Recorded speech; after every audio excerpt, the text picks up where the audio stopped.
Health নলেজে আপনাকে স্বাগতম। আশা করি ভালো আছেন, সুস্থ আছেন। আজকে আমাদের আলোচনার বিষয় জিভের রং দেখে বুঝে নিন আপনার স্বাস্থ্য সমস্যা। ফ্যাকাশে গোলাপি জিভ। আপনার জিভ যদি ফ্যাকাশে হয় তাহলে আপনার রক্ত শূন্যতা থাকার সম্ভাবনা আছে। শরীরে রক্ত কম থাকলে সাধারণত জিভের রং ফ্যাকাশে দেখায়, তাই আপনার জিভ যদি ফ্যাকাশে গোলাপি মনে হয় তাহলে রক্ত শূন্যতা আছে কিনা সেটা পরীক্ষা করিয়ে নিন। সাদাটে জিভ।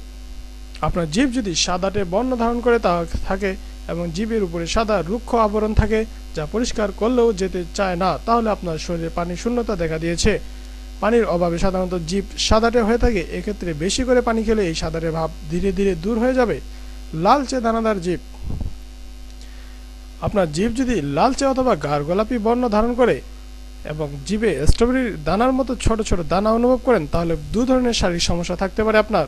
জ্বরের কারণে জিভ লাল এবং দানাদার হয়ে যায় অনেক সময়, আবার ফলিক অ্যাসিড ও ভিটামিন বি12 এর অভাবেই জিভ এমন লালচে দানাদার হতে পারে।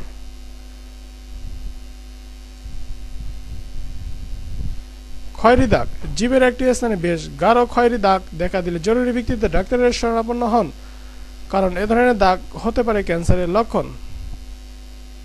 জিভের জড়তা। জিভে যদি জড়তা অনুভব করেন কিংবা জিভ অবশ মনে হয় তাহলে সেটা মস্তিষ্কের কোনো সমস্যার কারণে হতে পারে। স্ট্রোক, নার্ভের কোনো সমস্যার কারণে এ ধরনের অনুভূতি হতে পারে আপনার। ধন্যবাদ আমাদের ভিডিওটি দেখার জন্য। আশা করি উপকৃত হবেন। আমাদের চ্যানেলটি সাবস্ক্রাইব করুন, ভিডিওটি শেয়ার করে দিন এবং লাইক দিন। ধন্যবাদ।